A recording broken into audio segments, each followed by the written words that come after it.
When man. so when did you guys do the John B?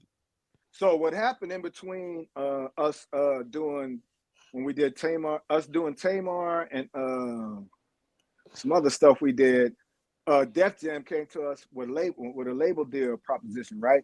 So Mm-hmm. while we was doing that, um, our business manager, he was like, "Hey man, you know what? You know the Face man, they got a division over here in the West, man. They was like, and they signed some artists, man.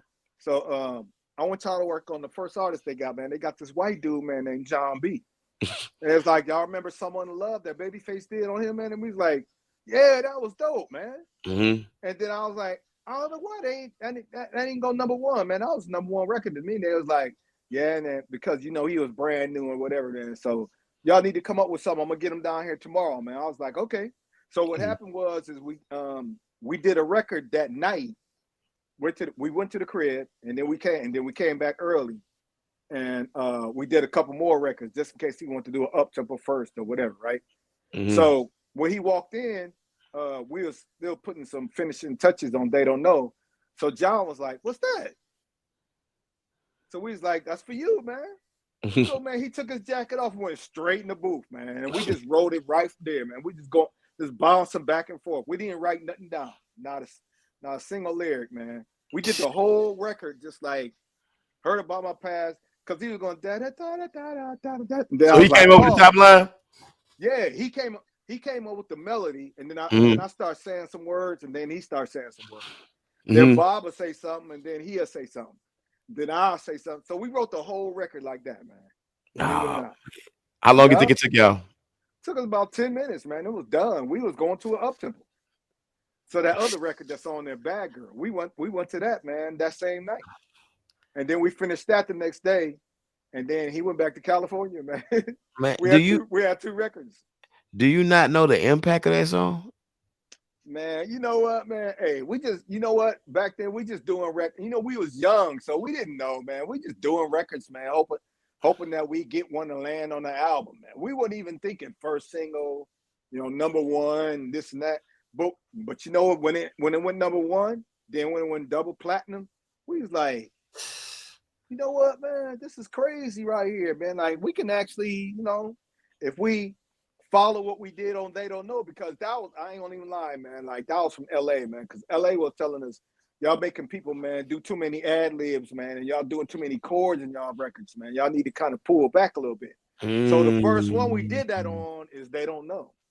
Then when we did They really? Don't, yep. Then when we did They Don't Know, we did So Into You, and then we produced them both the same way. You know what I mean? And so I remember Quincy, man, Quincy Jones, rest in peace, man. Quincy used to come in and Uh-huh. he used to be like, hey, man. He said, hey, come outside for a second, man. So we go in the back alley of a studio, right? He'd be like, hey, man, you know what, man?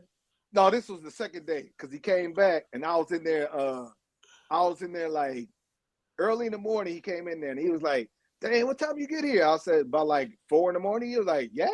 I was like, yeah. He was like, you know what, man? He was like, man, y'all gonna make it. He said, man, y'all gonna be really, really big. And I was like, why? He's like, because you care too much, man. I was like, in my mind, I'm sitting there twisting the knobs, man. I'm like, what that mean? Hmm. Care too much.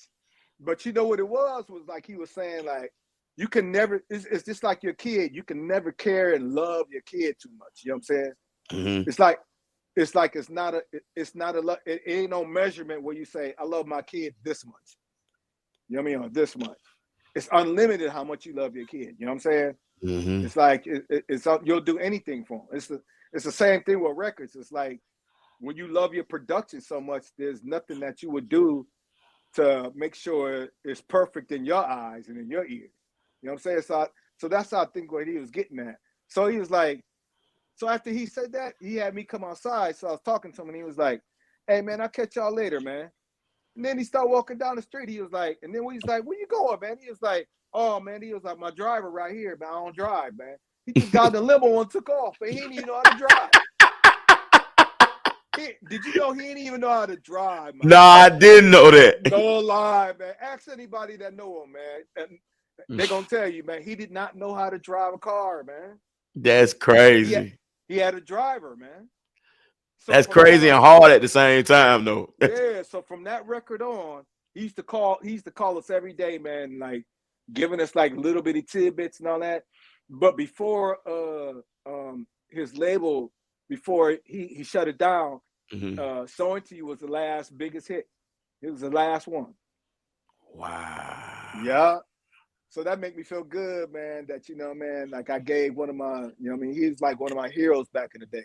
With Brothers Johnson, all that stuff he was doing, that Brothers Johnson. His albums, man, Body Heat, all that. You know what I mean? Yeah, like, and it be so crazy because like now I say the newer producers, but I'm just talking about like the generation, like they be like, yeah, I don't play that, I just be Quincy Jones, and I'll be like, bro, don't he's like Michael Jordan times 10. Like we don't even speak of his name. Like, no, bro, like just Quincy, the periods from the Frank Sinatra stuff to, like you say, the Brothers Johnson, the Tevin Campbell, man, the Wiz. Wiz. It goes on and on, man. Look, the Wiz, like the Wiz with Diana Ross and Michael Jackson. Man, yeah. So what I do that he did for Nipsey Russell on that joint, man, with them horns that look like dog, like. Hey man, Quincy. Look, man. Let me tell you something, man. Quincy knew how to write sheet music. Like I know how to write sheet music out too, but I mean I ain't no Quincy. Quincy writes string arrangements, man, trumpet arrangements, drums, piano. He know how to play them all, man. But he rather have people come in and and play. And you talking about writing it down on paper and then like you tell people like, hey, a horn. But he'd be like, you know what I'm saying? Yeah. Play this.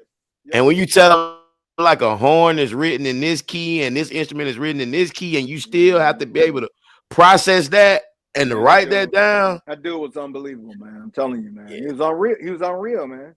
Yeah, no. So it was an honor, man, to give him his last big hit record, man. So Into You, you know what I mean? That really felt good, made me feel good. So when he passed away earlier this year, man, I was like, you know what, man? That really made me feel good that, when he shut his label down, I got the last song on there, man. So, you know what I mean? That made me feel good about that, man. I think I wrote about it on my Instagram, man. You did. That really felt special, man, because that was a special part of me, man, right there when we gave him his last hit record. You know what I'm saying? And y'all gave him a classic though, like. Yeah, it's still doing good, man. It's crazy. And then got redone by Fab. Thank you. So, you know what I mean? It's still doing good, man. It's crazy. Yeah. That's dope.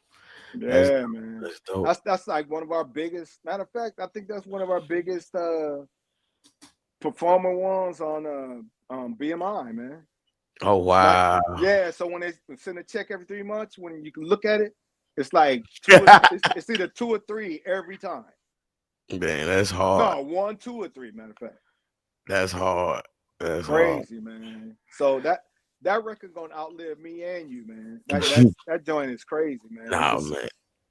But it goes back to what you said in the beginning when I asked you the icebreaker question about you saying like the Sunshine record, like you wanted that's what you wanted to make, right? And you end up making that like 100 times over.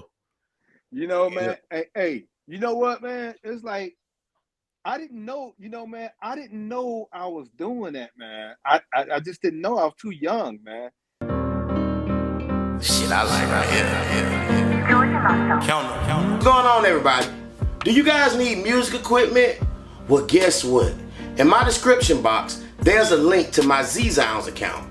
And at Z-Sounds, you guys can get all the equipment in my studio and more. And guess what? You don't have to have all the money up front.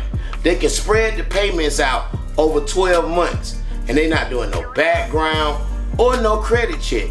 All you need is your debit card and ID. And you good from there. Man, y'all check them out. Go get some new stuff so you can make some new stuff.